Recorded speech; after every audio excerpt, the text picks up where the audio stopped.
Selamat pagi dan terima kasih Anda tetap bersama Perempatan di Padang hingga saat ini pukul 9 lewat 8 menit waktu Indonesia Barat.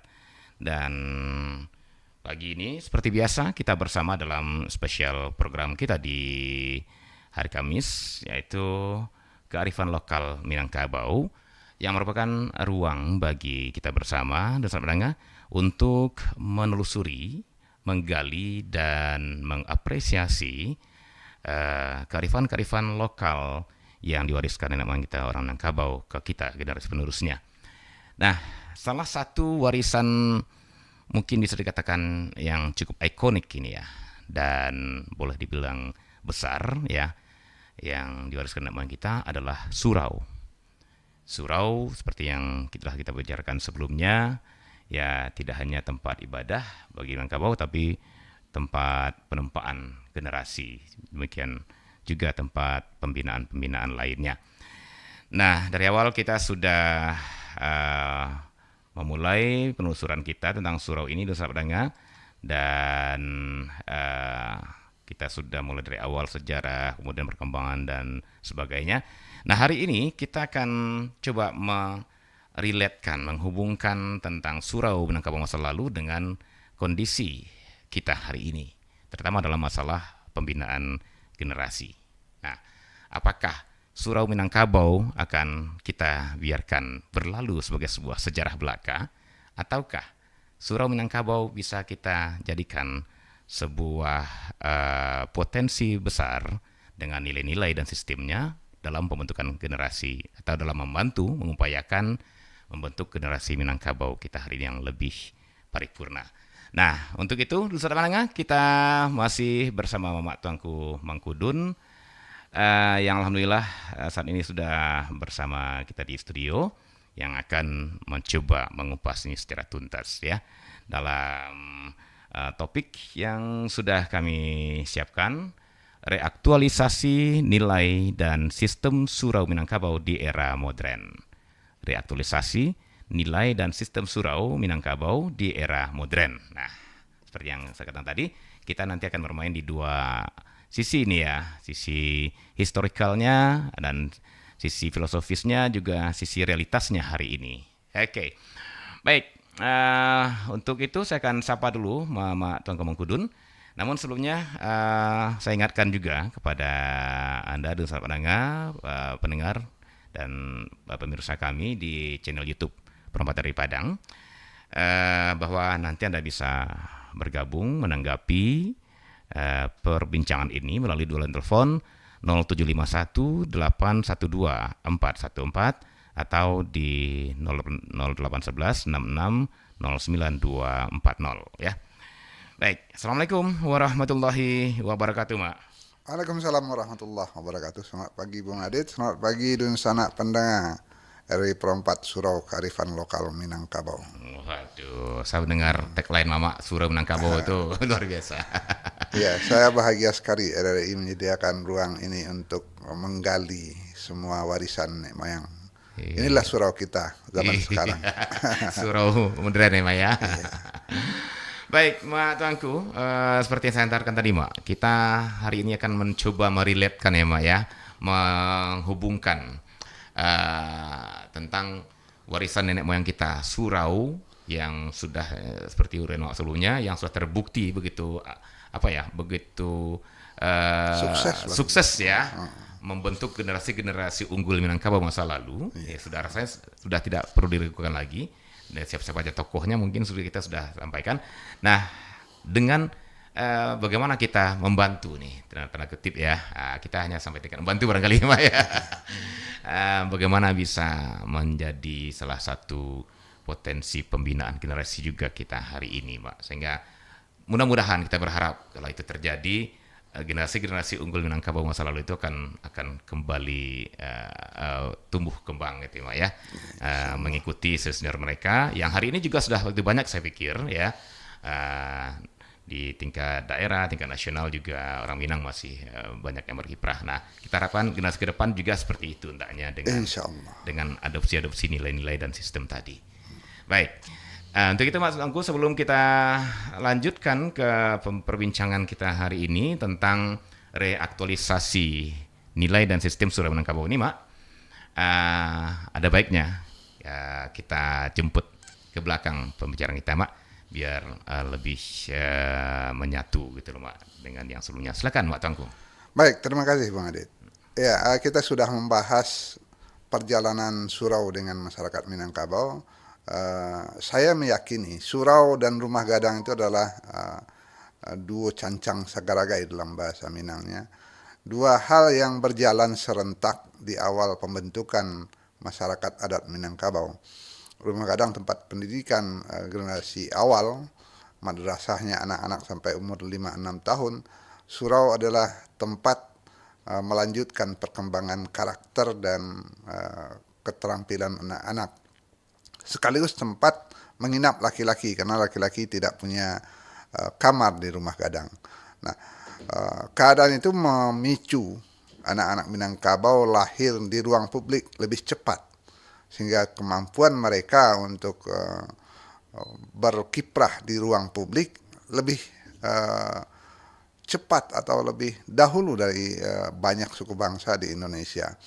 Maka surau kemudian melahirkan generasi-generasi emas, tokoh-tokoh yang mampu berkiprah di masyarakat. Kenapa itu terjadi? Sangat diyakini bahwa surau lah yang berperan menyebabkan anak-anak Minangkabau itu cepat mengenali ruang publik, ruang bersama, ruang masyarakat, sehingga mereka tidak canggung masuk dalam percaturan kehidupan bersama. Nah, generasi emas Minangkabau sudah membuktikannya dengan lahirnya para pendiri bangsa sejak zaman-zaman awal ketika Indonesia ingin berdiri, sampai puncaknya pada kemerdekaan Indonesia, di mana ada yang mengatakan 70% dari founding father-nya Indonesia itu dari Minangkabau. Begitu Bung Adit. Iya, baik. Baik, Mak Tuanku dan pendengar, kita sudah menyimak hantaran ini dari Mak Tuanku Mangkudun, ya, terutama dari perjalanan surau ya hingga saat ini.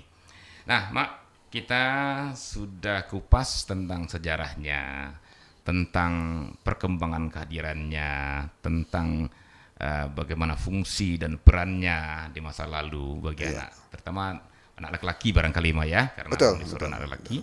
Nah, dan sampai kepada hasil yang sudah dipanen istilahnya gitu ya, Mak, ya, oleh dirasakan oleh masyarakat dari surau tersebut. Nah,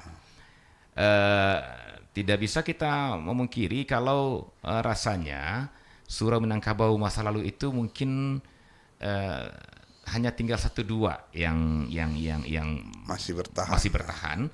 Yang lain mungkin tinggal sejarah gitu ya, Pak. Iya. Dan karena sebagian besar sistemnya sudah bubar barangkali ya. Iya. Sehingga nilai-nilainya pun hampir tidak terwariskan. Baik. Nah, untuk itu, Pak, kita coba masuki topik kita hari ini, yaitu reaktualisasi nilai dan sistem surau Minangkabau di era modern. Nah, pertanyaannya, Mak, ya, pertanyaan dasar awalnya begini: apakah masih mungkin? Nah, itu ya. Apakah masih mungkin sistem surau dan nilai-nilai yang didapatkan di surau itu kita adopsi, atau mungkin apa istilah sekarang di reaktualisasi tadi, Mak, ya? Iya. Direaktualisasi lagi dan kalau bisa diadopsi untuk pembinaan generasi kita di era modern seperti sekarang, Mak, dengan segala pergeseran-pergeseran ya, baik dari segi sosial ya, kemudian kultur juga mulai bergeser, kemudian juga pola dan gaya hidup mulai bergeser. Apakah surau masa lalu itu Minangkabau yang begitu teruji itu masih bisa kita berdayakan, kita reaktualisasi hari ini, Mak Tangku? Silakan, Mak. Baik, terima kasih Bang Adit. Saya barangkali kalau dikatakan terlalu yakin tidak juga, tapi saya melihat ada ruang besar potensi untuk kembali menghangatkan. Kenapa? Karena nilai dan sistem yang dimiliki surau itu masih punya kerangka, masih punya wadah yang bisa dihangatkan kembali. Barangkali kalau semacam tungku itu mungkin lama tidak berapi. Nah, menghidupkan kembali api di tungku itulah reaktualisasi, menghangatkan kembali. Mungkin dari segi fisiknya agak susah, tapi dari segi nilai dan sistem masih banyak hal. Sejak awal Bang Adit mengajak saya ke RRI ini, saya minta memakai sebuah istilah atau sebuah moto bahwa acara kearifan lokal ini adalah surau kearifan Minangkabau. Iya, iya, iya. Kenapa saya mengatakan demikian? Karena ini adalah salah satu nilai dari surau. Surau itu adalah wadah, media, tempat pewarisan nilai. Jadi ketika sebuah tempat dilakukan dan diisi dengan pewarisan nilai Minangkabau, itulah surau. Nilai pewarisan itulah yang ada di surau. Makanya saya sangat berharap surau-surau seperti Surau Perompat ini, tempat mewariskan kembali kekayaan intelektual dan karakter Minangkabau, itu tumbuh di mana-mana. Apapun bentuknya, sesederhana apapun yang akan ditampilkan. Kalau hanya sekadar bercanda dalam logat Minang, bahasa Minang, sampai kepada berpantun, mewariskan kembali langgam nantigo, pakaian adat, bungo adat, kuliner adat, langgam pantun, gurindam, seloka, itu semua adalah kekayaan yang bisa diwariskan. Jadi satu di antara nilai surau itu adalah tempat pewarisan kekayaan masa lalu dari nenek moyang. Dan itu sangat relevan untuk dilanjutkan. Jadi satu sudah kita lakukan sebenarnya di ruang RRI ini dengan beberapa acaranya, bukan hanya acara kearifan lokal ini. Kita sudah melakukan pewarisan. Nah, itulah nilai surau. Wadah, tempat, media untuk mewariskan nilai-nilai. Jadi sangat yakin saya peluang sangat besar untuk mewariskan. Kenapa? Nilai-nilai yang dulu menghasilkan generasi emas itu ada di wadah yang bernama surau. Maka nilai itu kita lanjutkan. Itu yang pertama, Bung Adit. Kemudian banyak nilai lain yang bisa kita gali nanti. Misalnya sistem pewarisan surau itu memakai kato pusako dari adat, bahwa pewarisan itu untuk seluruhnya, inklusif. Anak cie kamanakan sebuah. Tidak eksklusif, tidak dipilih-pilih orang yang akan mewarisi itu. Bayangkan di surau masa lalu itu ketika seorang mama di surau kaum menyampaikan sebuah petuah adat, sebuah tambo atau bercerita tentang kaba kepada pengunjung surau atau jamaah di surau itu yang anak-anak muda, itu dia tidak memilih-milih mana yang anak, mana yang kemenakan, semua satu. Anak, cie, kemenakan sebuah. Jadi pendidikan yang inklusif, tidak berkasta-kasta lah kira-kira gitu ya. Termasuk juga dalam pendidikan karakter sampai pendidikan fisik, bela diri, itu semua dilatih. Jadi apapun keadaan peserta didik dalam tanda petik ya, peserta di surau itu, si mama tidak akan membiarkan satu pun anggota surau itu yang tersisih. Latihan silat semuanya berlatih, latihan pidato adat semuanya berlatih. Nah, sehingga tidak ada kesempatan bagi anak-anak yang akan dibully atau disisihkan dalam kelompok. Itu nilai inklusif. Tadi nilai pewarisan, nilai inklusif, kemudian nilai kebersamaan. Nah, yang dibentuk di surau itu nilai kebersamaan. Ado sama dimakan, ndak ado sama ditahan. Sehingga bayangkan kalau surau kaum itu misalnya dapur rumah gadangnya sedang tidak berasap, ketika ada peristiwa kemalangan misalnya, sehingga di rumah gadang orang tidak memasak, sehingga orang di surau itu tidak ada yang akan dimakan. Itu akan datang saja dari tetangganya mengantarkan, antarlah tuh makan tuh orang di Surau Ambacang hanya habis kena musibah. Itu selalu terjadi begitu. Nilai kebersamaan, nilai gotong royong itu sangat terasa. Sampai hal-hal yang paling sederhana atau yang paling miring, ketika yang muda-muda itu malam-malam pergi keliling kampung, mereka bersama-sama mengambil sesuatu di ladang mereka untuk mereka masak, menangkap ikan atau menggali ubi kayu untuk dibakar. Itu mereka lakukan bersama-sama. Kebersamaan itu menimbulkan rasa keakraban dan menimbulkan keindahan tersendiri hidup mereka di surau yang pada dasarnya tidak nyaman-nyaman amat. Bayangkan tidur di surau dengan modal hanya satu kain sarung. Nah, jadi ada nilai pewarisan, ada nilai inklusif, semuanya tertampung, nilai kebersamaan. 3 itu saja nilai surau bisa dilanjutkan untuk pendidikan karakter generasi muda di kampung, di kaum, atau sampai di nagari, itu luar biasa. Nah, kita bisa gali nilai-nilai lain yang mungkin banyak sekali. Ada seorang doktor di Universitas Negeri Padang yang meneliti nilai-nilai surau yang dikembangkan di masa lalu Minangkabau. Dia menemukan tidak kurang 27 nilai. Wow. Nah, yang saya baca 3 itu hanya bagian kecil saja dari nilai yang ada di surau. Nah, itu yang saya katakan, Bung Adit. Kalau kita ingin mereaktualisasi Minangkabau melalui surau, ya, yang paling mungkin dan paling bisa dilanjutkan itu adalah pewarisan nilai. Nah, nilai-nilai itu ada di surau.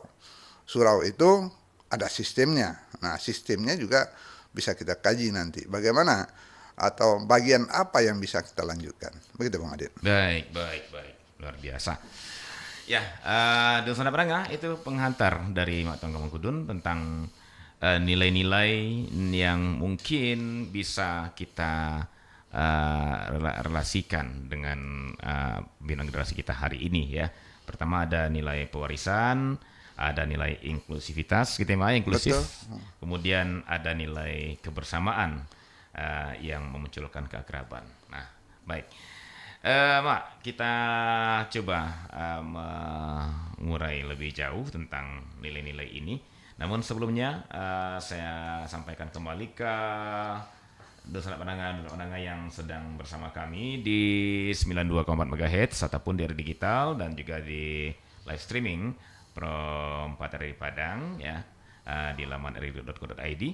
Ya, Anda silakan yang ingin bergabung nanti di tengah perbincangan kami, Anda bisa masuk di 812414 ataupun di 08166092240 ya. Baik, sekarang saya akan coba bincang-bincang kembali dengan Mak Tuan Kamangkudun. Nah, Mak, pertama yang ingin saya ulas dulu, sepertinya Mama ingin mempertegas bahwa mari kita coba merubah mindset kita tentang surau. Itu barangkali betul, ya. Betul. Artinya apa? Kalau masa lalu ketika kita menyebutkan kata surau, yang terbayang pertama pasti adalah fisiknya. Kayak gitu ya, Ma ya. Betul. Fisiknya yang berbentuk bangunan tanpa tanpa lepas, bilik. Ya, tanpa bilik. Kemudian lepas dan di atapnya runcing ke atas gitu ya, Ma ya, dengan 3 tingkat dan segala macam. Nah, kalaulah itu yang masih tertanam di mindset kita, barangkali seluruh pembicaraan kita hari ini akan gagal. Gitu ya, iya, kita akan dianggap bermimpi. Bernostalgia gitu ya, Mak ya. Nah, kita sepertinya harus merubah dulu mindset bahwa ketika mendengar kata surau, jangan lagi bayangkan bangunannya. Jangan hanya fisiknya. Jangan hanya fisiknya. Ya. Sepakat, Mak Grema ya? Iya. Jadi kalau kita ingin reaktualisasi, revitalisasi atau mengangkat kembali, jangan membayangkan hanya sosok bangunan saja, karena ada isinya. Isinya itulah yang harus kita bongkar. Begitu, Bang. Dan kalau kita bicara masalah dampaknya di sejarah masa lalu ataupun di bukti-bukti yang sudah memperlihatkan ke kita bersama, hasil dari surau itu kan juga bukan karena personal fisiknya. Bukan karena fisiknya. Ya kan Mak ya, kalau fisiknya apalah rumah lepas gitu ya, Iya. tanpa bilik, tidurnya di lantai segala macam gitu. Tapi justru menghasilkan ke tokoh-tokoh. Nah berarti yang menghasilkan bukan fisiknya nih, bukan fisiknya ya, tapi adalah nilai dan sistem yang dijalankan atau yang muncul di surau tersebut, Mbak ya. Betul, Oke. betul. Artinya begini Mbak, barangkali Mbak ya, bisa aja kita nanti ketika jalan surau yang terbayang perempat, itu Mbaknya Mbak ya. Betul, ya. Makanya saya nekat memakai selalu ungkapan surau perempat. Iya, ya. Atau Karena ini sudah memakai satu nilai pewarisan. Iya, iya. Atau mungkin terbayang media sosial, itu Mbak Iya, Mbak ya. iya. Katakanlah channel ya, atau ya berbagai platform media sosial, itu bisa jadi surau sesungguhnya. Iya, gitu, kenapa saya sudah menulis beberapa di jurnal bahwa surau sudah ada di media sosial atau di media maya. Beberapa tulisan saya judulnya itu surau di media maya. Begitu Bang Ade. Iya, iya, iya. Baik, baik. Nah, nanti mungkin tinggal kita bagaimana men-settingnya surau di dunia maya itu ya, Mbak ya. Betul. Kalau betul. surau masa lalu ada anak sasiannya, Iya. ada nih emaknya kan gitu ya, Mbak ya. Betul, betul. Nah, sekarang mungkin kalau kita bicara dunia maya sosial mungkin agak sedikit longgar ya, Mbak ya. Agak Iya. sedikit semacam jatuhnya ke ya aktualisasi diri lah gitu ya, Mbak ya. Iya. Nah, sekarang bagaimana ada tungganainya, ada mamaknya yang mengontrol di sana. Itulah dia, itu sistem yang akan sistem kita bicarakan nanti. ya, Mak ya. Oke. Iya. Baik, kita masih berbicara di nilai. Nah, Mak, tadi dibilang semacam nilai pewarisan, Mak. Betul. Apakah pewarisan itu yang terjadi di surau itu yang kita bisa ambil hari ini itu, Mak?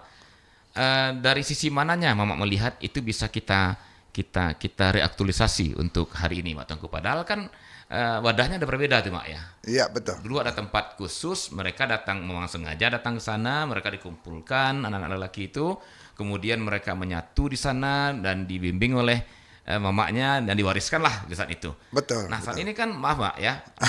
Mamak sendiri dengan kemenakan kan sekarang ada Jarang bertemu. Nah, itu betul, maksud saya ya. Iya. Jarang bertemu dan kadang-kadang ada gap waktu dan ruang gitu ya, Mak Betul, ya. betul. Gap kesibukan juga. Nah, Ya. bagaimana kita mencoba merelatekan ini, Mak Tengku? Iya, kita pakai saja ilmu orang lain untuk ini. Bahwa nilai itu bisa dalam bentuk kognisi, pengetahuan, bisa dalam bentuk afeksi, bisa dalam bentuk psikomotor. Ya. Yang bisa kita wariskan itu ya 3 hal itu: pengetahuannya, sikapnya, tingkah lakunya. Nah, seorang guru di surau masa lalu itu, 3-tiganya itu menyatu dengan dirinya di dalam surau itu, ditatap dan dilihat, ditiru sepanjang hari oleh penghuni surau, anak kemenakannya. Nah, bagaimana kognisi, pengetahuan itu diwariskan, pengetahuan Minangkabau diwariskan, pengetahuan Islam diwariskan, bagaimana sikap Minangkabau, sikap Islam diwariskan, bagaimana tingkah laku Minangkabau diwariskan. Nah, kita pakai 3 hal itu. Nah, kalau di surau dulu kan semuanya diajarkan tatap muka. Tidak harus tatap muka toh. Sekarang bisa dilakukan melalui siaran seperti ini. Kita bisa mewariskan nilai-nilai itu, baik nilai pengetahuannya, nilai sikapnya, nilai tingkah lakunya, bisa kita lanjutkan mewariskannya. Nah, tentu saja kita agak merambah sedikit ke dalam sistemnya ya. Surau itu dalam bahasa Kato Pusakonya tiok lasuang bayam gadang. Tiap surau itu punya tokohnya, punya sandarannya. Surau kaum itu sandarannya seorang mamak kepala waris biasanya, dan penghulu akan datang sekali-kali untuk meninjau keadaan surau kaum itu. Kemudian ada surau kampung yang mengemasi atau mewadahi masyarakat sekampung. Nah, yang paling besar itu surau nagari. Nah, surau nagari itu tokohnya itu dikatakan orang jinih nanampe. Jadi nanti kita bahas sistemnya. Di surau nagari ada tuangku ampe, kalau dalam beberapa nagari disebut, tapi orang menyebutnya orang jinih nanampe. Orang jinih nanampe ini adalah tokoh-tokoh yang punya kemampuan mumpuni dalam hal agama dan adat. Nah, di sana ada orang jenis nanampe, perangkatnya malin itu. eh, ada imam, ada khatib, ada bila, ada qadi. Nah, itu 4 tokoh yang mengayomi sebuah surau nagari. Mereka lah yang mewariskan ilmu adat dan ilmu agama kepada masyarakat nagari. Nah, itu sistemnya. Nah, apa yang diwariskan ya 3 hal tadi itu. Ya kognisi, ya afeksi, ya psikomotor, ya pengetahuan, sikap, dan tingkah laku. Kalau seorang sudah jadi tuanku imam, itu seluruh nagari akan menghormati beliau sebagai seorang imam. Kalau dia tuanku khatib, seorang kati, kata-katanya didengar. Ya. Kalau dia seorang bila, azannya itu paling dihafal oleh masyarakat. Nyak bila sedang azan. Mereka akan mudah terpanggil untuk kembali ke surau, ke masjidnya. Surau nagari itu sebenarnya masjid jami' atau masjid raya sebuah nagari. Nah, begitu Bung Adit. Artinya pewarisan itu dengan tokoh. Tidak bisa pewarisan tanpa kehadiran tokoh. Tokoh itu tokoh yang dibesarkan. Diamba kadang dianjung tinggi. Sekarang masih ada yang melakukan itu di sekitar wilayah Pariaman. Satu kampung atau satu nagari biasanya mengirim di antara anak kemanakan mereka yang pantas menjadi tuanku di masa depan untuk belajar agama. Nanti ketika dia pulang ke kampungnya setelah mendapat pengetahuan agama atau sudah sarjana, dia akan diangkat jadi tuanku untuk mengelola sebuah surau atau sebuah, sekarang tentu masjid ya. Maka di sekitar Pariaman masih ada surau-surau tuanku. Nah, ini sistemnya. Ya, kalau sistem ini kita lanjutkan, maka yang harus bergerak itu bukan lagi orang per orang, tapi masyarakat. Sebuah kampung harus menggerakkan sistem melahirkan tuanku di kampungnya. Sebuah negari harus memikirkan cara mengirim anak kemenakan mereka untuk melahirkan tuanku di kampungnya, di negarinya. Untuk mengisi masjidnya atau masjid rayanya atau surau gadangnya, untuk memberi wadah bagi ayam gadang di lasuang nagari mereka. Begitu Bang Adit. Iya, baik. Jadi intinya bahwa nilai-nilai itu tetap bisa kita adopsi hari ini ya, Mbak ya. Sangat mungkin. Sangat mungkin Sangat gitu ya. mungkin. Dan yang menariknya tadi kita coba mendekatinya dengan teori-teori modern bahkan ya. Ada kognitif ya Mak ya, Betul. pengetahuan gitu ya. Iya. Kemudian juga ada afektif ya Mak ya. Iya. Dan afektif dalam pengertian pemahaman ya Mak, apa tuh Mak ya? Ya, afeksi itu sikap. Sikap ya. Dan kemudian ada dalam bentuk psikomotorik ya, Iya, perilaku. Tingkah laku. Nah, dari ketiga ini Mak, menurut Mama, kalau kita coba memecahnya kembali, kalau pengetahuan mungkin perlu kita lewat seperti ini, Mbak ya. Bisa lewat seperti kalau ini. Kalau pengetahuan mungkin punya wadah yang lebih banyak. Termasuk menulis buku, media, apapun bentuk medianya, cetak, elektronik, audio seperti RRI atau televisi. Masih punya tempatnya. Nah, sekarang yang jadi tanda tanya Pak, persoalan sikap dan psikomotorik ini Mak. Nah, artinya sikap dan apakah di sini akan berhubungan nanti dengan keteladanan gitu lah, dengan contoh jelas sekali yang mau bilang tadi gitu ya. Oke, kita akan coba gali ini nanti bersama pendengar setelah yang berikut ini, dan kami ingatkan kembali ternyata ada yang mau masuk Mak ya. Kita silakan. Ya, daripada nanti terputus ya. 812-414. Halo, assalamualaikum warahmatullahi wabarakatuh. Waalaikumsalam warahmatullahi wabarakatuh. Aditya dan Mak Tuanku Mangkudun, ya. Iya, baik. Iya, benar. Yang Bekian dulu itu kan, yang bunuh Bekian dulu itu di surau yang Rimbo Jariam itu kan. Memang berkesan banget bagi soalnya ada ala-ala nagari, misalnya selamat dulang, atau orang misalnya lomba MTQ kan. Kalau dulu kan nggak MTQ nama 20 nama lupa Bu. Khatam Quran. Iya. Ayo khatam Quran. Iya. Ayo. Jadi situ tuh pernah Bu mengaji dulu kan dapat juara 3. Dulu kan orang kalau mengaji kan dapat bintang ameh dulu kan benar Iya. kambiang. Iya. Ambo melo kambiang dulu Bu. Ambo mau mangke TV lo. Ya benar deh. Iya, alhamdulillah waktu itu. Bu. Itu alhamdulillah lah. Kalau Ibu juara 3 dulu peralatan aku Ambo- Bintang ameh Bu ya. Ya, mau bintang cie. Yang apa kan adik tahu nak yang Kartini L dia po di Simpang Pelumpang. Iya.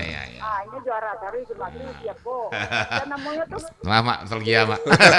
Iya. waktu si Mayatul. Iya, oke. Itu jarak dia ke Tasambana mah. Tapi sini kok lu ada bisa lihat lah surau tuh. Ayo bagi Mak Tuangku tadi itu. Ada bila namanya kan Nun Sarono Raja lah.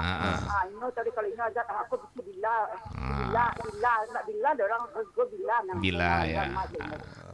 Jadi sini tuh dipindah lo surau itu masih ada. Cuma sini ya ramai orang di Musala Ar-Mukarrabin kasih gurun.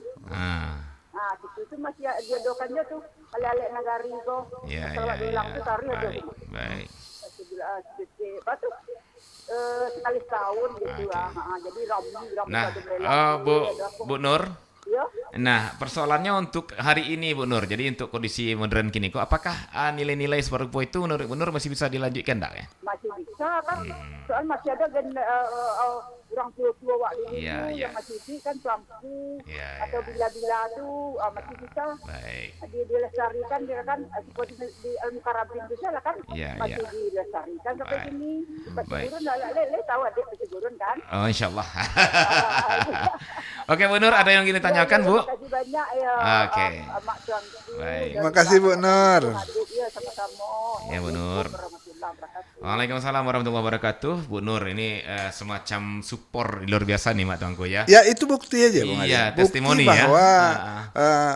pewarisan itu masih berlanjut. Masih berlanjut. Pengetahuan, keterampilan masih berlanjut dari generasi tua ke generasi muda melalui wadah yang sekarang namanya musala, tidak masalah.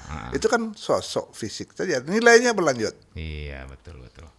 Oke, Mak, ini ada yang mau gabung juga, Mak? Ya, silakan. Kita coba terima, Mak ya. Di 08166 09240. Halo, Assalamualaikum warahmatullahi wabarakatuh. Waalaikumsalam warahmatullahi wabarakatuh, Adik. Oh iya, Bu Zur. Kok dun sanak kita yang baru pulang kampung, Mak, dari Bogor. Iya. Alhamdulillah. Silakan Bu Zur. Pak Tuangku, saya betul-betul awam banget dengan masjid apa namanya ini surau ini ya. Iya. Ini kan untuk laki-laki ya, anak laki-laki ya. Betul. Bu. Nah, begini, saya nggak melihat itu ada di tempat saya tinggal ada masjid, tapi nggak ada yang begitu. Jadi menurut saya juga punya cucu laki-laki baru kuliah, terus bisa nggak dia ikut? Saya anjurkan tuh ikut yang begitu, tapi bagaimana caranya, gimana?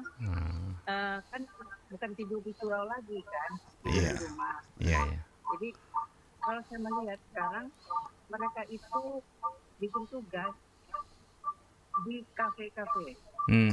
Betul. Pulang tengah malam Pak Ustadz. Jadi saya memang sengaja ke Padang ini nungguin cucu saya itu karena dia laki-laki, dan kita lihat sekarang di Padang ini berkembang juga seperti yang terjadi di Jakarta, di mana di Bandung itu ada istilah LGBT gitu loh. Jadi maksud saya bukan mendiskreditkan LGBT, enggak. Tapi saya memang nggak suka. Iya. Saya kalau bisa anak-anak mahasiswa ini bisa juga diarahkan ke situ untuk tidak selalu dia di kafe-kafe itu, tapi saya nggak tahu caranya. Marah sama dosennya nanti. Gimana caranya minta tolong ke Pak Tuangku, anak ini digiring juga ke masjid. Iya. Itu aja. Baik. Makasih Bu Zur. Ini Bu Zur ini pendengar setia RRI. Pendengar setia. Iya, saya pernah Benar. saya di Padang, kalau dengar daripada TV sama dengan Alhamdulillah. Iya. Baik, Bos Zur. yang tahu semua karena saya itu awam banget dan kecil saya di Jawa ya, di Bandung, Jakarta. Bandung. Jadi sekarang dengan tua ini, saya udah tua, saya ingin mengikuti ke anak-anak cucu saya. Iya. Mereka mengerti juga. Itulah Pak Tuanku. Baik. Iya. Baik. Poinnya keterangannya dari Pak Tuanku dan terima kasih banyak. Assalamualaikum warahmatullahi wabarakatuh. Waalaikumsalam warahmatullahi wabarakatuh. Terima kasih sekali Bu Zur. Ini menggembirakan sekali, Mak ya. Iya. Jadi ini tantangan, Bung Adit. Ya. Saya sangat respect dengan harapan dari Bu Zur ini. Jadi yang beliau minta adalah sistem ini, Bung Adit. Iya, sistem. Bahwa sistem surau itu adalah tempat aktivitasnya generasi muda. Jadi kalau tadi Bu Zur mengatakan di mana perempuan di surau, ada di Surau Nagari. Surau Nagari itu ada pengajian untuk perempuan, ada latihan untuk perempuan. Jadi kalau surau kaum itu laki-laki saja. Oh gitu ya, Mak Surau ya. kampung itu laki-laki saja. Kalau surau nagari, masjid raya itu tempat seluruh masyarakat nagari, maka ada wadah untuk kegiatan perempuan.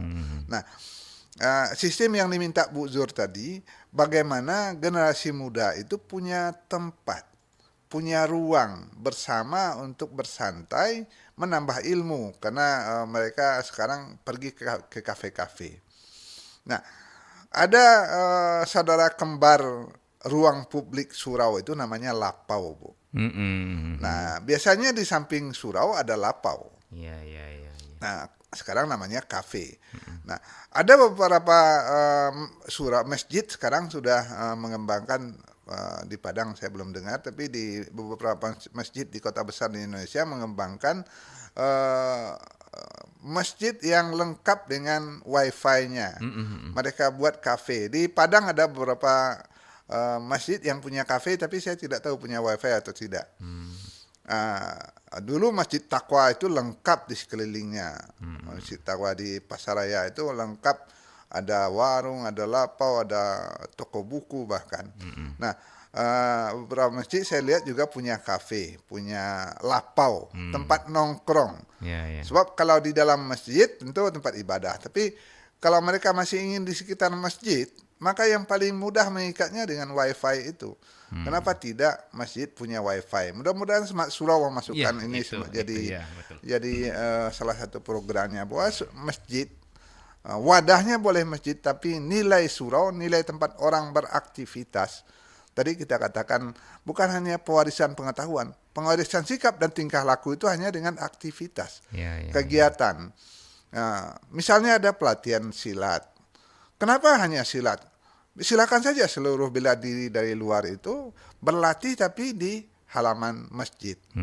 Nah, karena dulu sile Minangkabau itu diwariskan di surau, itu bukan satu sumber.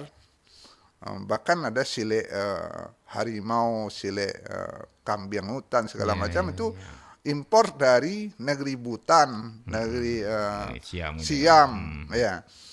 Kenapa tidak taekwondo, kungfu segala macam punya wadahnya di surau? Iya. Tempat berlatih. Tergantung nanti minatnya kemana gitu ya. Iya. Tidak harus kita menutup diri. Oh, di surau silah, tidak harus. Iya. Kenapa tidak? Surau karena dia punya masjid raya, punya halaman yang luas. Silakan semua aliran berdiri berlatih di sana. Sile ada, taekwondo ada, kungfu ada, karate ada, silakan saja. Iya.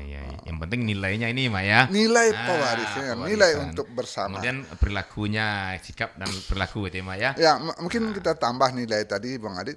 Nilai kegiatan bersama. Betul. Nah, inklusif tadi kita katakan itu menampung apapun perbedaan anak kemenakan yang ada di surau itu untuk mengembangkan diri. Kemudian nilai kegiatan bersama.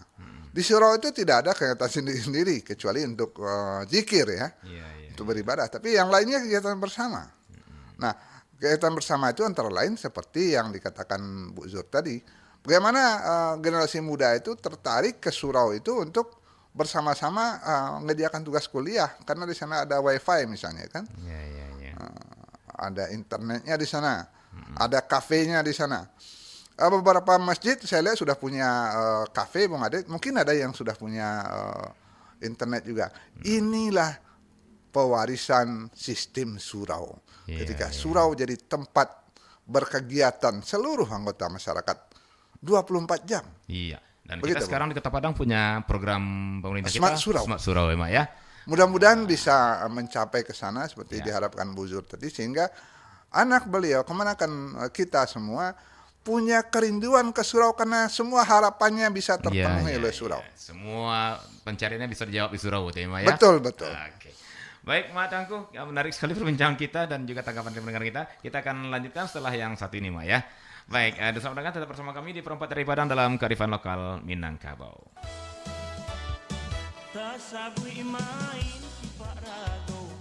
Salah satu permainan anak nagari Minangkabau menggunakan bola dari anyaman rotan yang dijalin disebut sipak rago.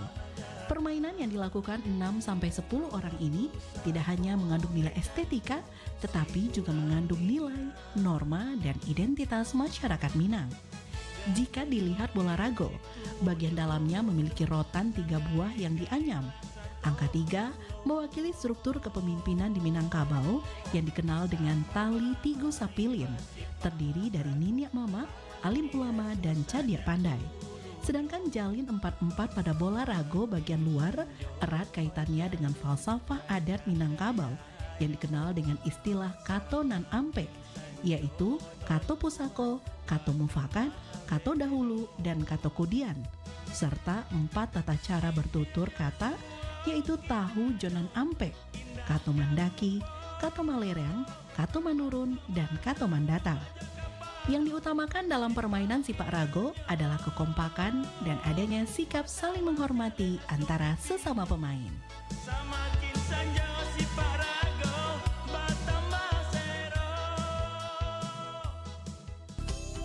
Perempat RRI Padang, Suara Budaya Sumatera Barat. Baik, Mak Tangku, kita masih di perbincangan kita tentang reaktualisasi nilai dan sistem surau Minangkabau di era modern. Nah, kita sudah masuk modernnya sedikit tadi wifi gitu ya, Mak ya. Iya. Ada smart surau gitu ya, Mak Betul. ya. Baik. Baik, Dosen pendengar, kalau ada di antara Anda yang ingin bertanya, kita masih punya waktu lebih kurang 10 menit lagi sebelum berakhir ya. Silakan di dua line telepon kita 812-414 atau 08166 09240. Baik, Mak. Kita lanjutkan perbincangan kita, Mak Tangku. Jadi menariknya tadi sudah mulai nampak benang merahnya. Ternyata memang masih bisa diterapkan ini, Mak Tangku ya. Dan sebagian sudah mencoba untuk mencoba. melanjutkannya. Iya. Nah, kembali ke persoalan apa tadi, Mak? Pendidikan atau istilahnya tempat pewarisan perilaku dan sikap dan perilaku tadi. Barangkali ini hari ini yang sangat-sangat krusial untuk kita perbincangan, Mak. Tapi ini ada telepon lagi, Mak. Kita tangguhkan lagi, Mak ya. Iya, di 081166 09240. Halo, assalamualaikum warahmatullahi wabarakatuh. Waalaikumsalam warahmatullahi wabarakatuh, Bung Adit. Baik, Pak Raja Kaci ya? Pak Raja Kaci. Iya, jadi Baik, silakan Pak Raja Kaci. terima kasih, Bung Adit. Ya. Waalaikumsalam Pak Raja Kaci. Iya, Mak. Aku sangat menarik pembahasan tadi, Mak. Alhamdulillah. Ada literatur yang mau nilai-nilai pembentukan tadi, Mak. Iya. Nah, kan kognitif anak kemasan, kemudian psikomotor dan afektifnya kan tidaknya berkembang secara wajar Betul. sesuai dengan pasir, Mak. Iya, betul. Untuk itu, Mak, diaktualisasikan ke surau kini kan enggak payah, Mak. Penulis penafsir, berarti penafsir Mak itu jalan satu-satunya namanya perkembangan zaman elektronik ini dan internet. Jadi saya Mak, itu pertemuan kedua, Mak, mengenai tentukan surau dulu, pembangunan surau dulu, Mak. Iya. Kok diaktualisasikan kini jauh berbeda, Mak. Karena kalau dulu surau itu dibangun tanpa biaya. Iya. Nah, dengan semangat Gotong royong. Betul. Kalau kini kok kan dahulu budget, Mak.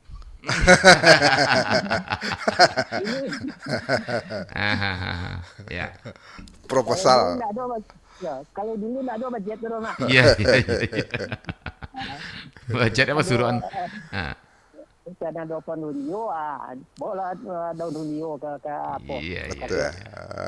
Dan menurutkan, bawalah rotan. Jadi nggak mungkin wujud emak dia diaktualisasikan gini. Iya. Betul. Waktu itu dulu emak kan pernah mengatakan dia secara model. Iya. Di salah satu. Itu masih bisa kan? Mudah-mudahan. Ya. Kira-kira komentarmu itu Mak. Menarik. Kini ini bersih, dia mau bercangkut di mentawai yang tidak kurang bersih. Lain. Oh, kata putih-putih. Iya, betul ya. Kini terlalu di Mentawai, Pak Raja Kecil. Inilah Padang. Oh, lah Padang. Oh, gitu. Baik. Kurang. Sidang perlu pilihan itu kan pilihan ya. Iya. Ya sekali tipe surau kearifan lokal kok datang ke studio lah Mak ya Mak. Oke Mak. Iya Mak. Terima kasih Pak Raja Kaca. Ya. Assalamualaikum warahmatullahi wabarakatuh. Waalaikumsalam warahmatullahi wabarakatuh. Pak Rajo Kacia ya di Padang pastinya. Ya, lalu lihat di Mentawai. Sepertinya masih ada yang ingin bergabung, Mak. Ya, silakan. Coba terima kembali. Halo, assalamualaikum warahmatullahi wabarakatuh. Waalaikumsalam warahmatullahi wabarakatuh. Ini sedikit lagi. Oh iya, Bu Zur ya. Bu Zur, Masih silakan Bu ya. Zur. Silakan Bu Zur. Bagaimana kalau dihimbau ke kampus-kampus, anak-anak itu bikin tugas seperti di kafe yang warung apa yang ada di masjid. Jadi jangan berkafe dari kafe-kafe yang ya kurang ini deh. Untuk mereka mendalami agama gitu. Karena di kafe itu musik segala macam itu. Jadi minta tolong ke Pak Tuanku, kampus-kampus itu mengarahkan ke situ gitu. Caranya. Baik. Terima kasih Bu Zur. Terima kasih Bu Zur. Hatur nuhun. Oke. Ya betul. Assalamualaikum. Baik. Oke Mak, kita punya waktu 5 menit Mak. Ya, yang pertama dari Pak Rajo Kacia. Ini sistem ketika surau ditegakkan di masa lalu itu benar-benar gotong royong, tidak ada yang membuat proposal lah kira-kira begitu. Iya. Hanya ada perintah dari mama atau penghulu atau pucuk bule, awak managaan surau atau mempeloi surau hari itu, datanglah. Itu saja sampai kepada seluruh masyarakat di nagari, di kaum, mereka akan datang membawa apa yang mereka miliki. Gotong royong. Jadi proposal bagaimana bentuknya segala macam di lapangan turun semua itu. Narancak beko. Mereka semua berunding dan bersepakat di lapangan. Kalau sekarang gotong royong juga, tapi yang datang itu hanya uang. Nanti diserahkan kepada sebahagian orang yang punya waktu untuk mengurusnya. Ya, mungkin yang katakanlah dikritisi oleh Pak Rajo Kacia, bagaimana kalau sistem kebersamaan masa lalu itu diaktualkan kembali, bahwa apa yang akan dilakukan di sebuah surau, di sebuah masjid, di sebuah musala itu memang hasil bersama, bukan hasil pikiran sebahagian kecil. Proposal yang berubah-ubah misalnya. Ya, kita mendengar juga keluhan ada masjid yang duitnya dapat banyak tapi tiap saat berubah bangunannya, masjid bongkar pasang katanya. Mudah-mudahan itu hanya satu oknum saja. Ketika pembangunan itu terpusat keputusannya kepada satu atau beberapa gelintir orang, masyarakat merasa tercengang saja dengan perubahan-perubahan yang tidak melibatkan mereka. Mudah-mudahan ini tidak terjadi. Dan itu bukan nilai surau. Nilai surau itu bersama sejak awal sampai akhir. Termasuk yang disampaikan Bu Zur tadi menarik itu. Kenapa kegiatan di sekitar surau itu terjaga? Karena ada waktu jedanya ketika azan dikumandangkan oleh Tuanku Bila atau Nyak Bila, maka semua kegiatan berhenti. Jadi kalau kafe ada di surau, kafe ada di masjid, maka kontrolnya adalah waktu sholat. Waktu sholat, betul. Kalau ya bagi yang pernah ke negeri-negeri di Timur Tengah, di Mekah misalnya, atau di sekitarnya, kalau sudah azan itu semua tutup warung semua, itu ditinggalkan saja, tidak ditutup, dibiarin aja terbuka, tidak orang tidak mau, tidak ada pencuri lah kira-kira. Siapa yang mau gue kehilangan apa ya Maya? Nah, barangkali mudah-mudahan harapan Ibu Zur itu didengar oleh pihak pengelola masjid kampus. Kenapa tidak di sekeliling masjid itulah kafe-kafe dikembangkan, wifi diperkuat di sekitar masjid itu, sehingga otomatis ketika azan berkumandang kafe itu ditinggalkan atau ditutup lah harusnya, orang semua masuk masjid, dan terkendalilah perilaku psikomotor mereka, sikap mereka, walaupun mereka bermain internet, menelusuri, menjelajah ruang maya di kafe, tapi kafenya sekitar masjid pasti tidak akan menggunakannya untuk hal-hal yang betul. tidak benar. Nah, jadi kontrolnya karena dia di dekat masjid. Kontrol moral juga terjadi di sana. Ya, di sanalah sikap terjaga, perilaku terjaga. Sangat bagus usulan Bu Zur itu, termasuk yang rekan Pak Rajo Kacik itu, bagaimana agar surau, masjid, musala itu benar-benar mewarisi nilai masa lalu ketika apapun yang dilakukan di masjid itu bersama, bersama maka menjadi, bukan oleh sebagian kecil atau satu dua yang memegang tampuk dalam tanda petik kekuasaan untuk menghitam putihkan perkembangan sebuah masjid. Jadi memang kata mufakat lah, itu yang Maya. Itu dia. Itu dia. Kata mufakat seperti yang uraikan sebelumnya nih Maya. Iya. Di antara kata nampak itu ada kata mufakat kesalahnya Maya. Kata mufakat lah yang harus dipakai ketika kita menjalankan surau atau masjid. Dan masalah gotong royong membangun tadi Mak, saya jadi terinspirasi juga Mak. Kalau dulu kan bilang siapa yang bawa kayu, siapa yang bawa daun ini dan apa namanya Mak, rumbio macam.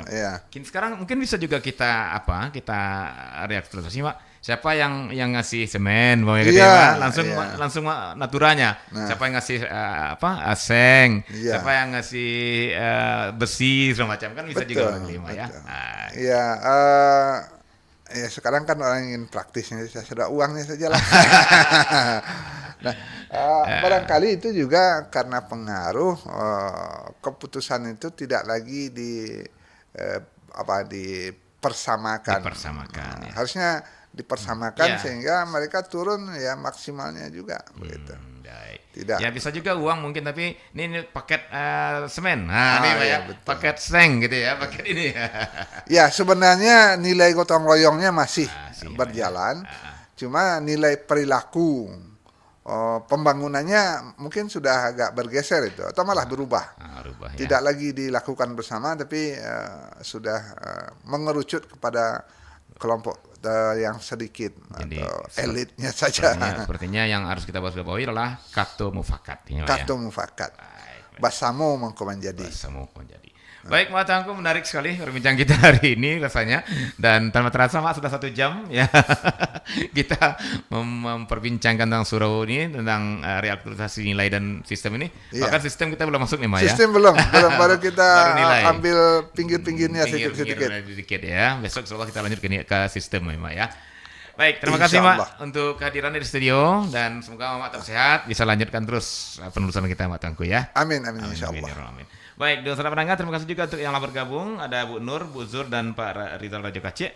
Terima kasih untuk yang mendengarkan saja, dan juga mohon maaf bagi yang tidak sampai kami terima di telepon ya. Sampai jumpa lagi di Kearifan Lokal Minangkabau berikutnya. Assalamualaikum warahmatullahi wabarakatuh. Waalaikumsalam.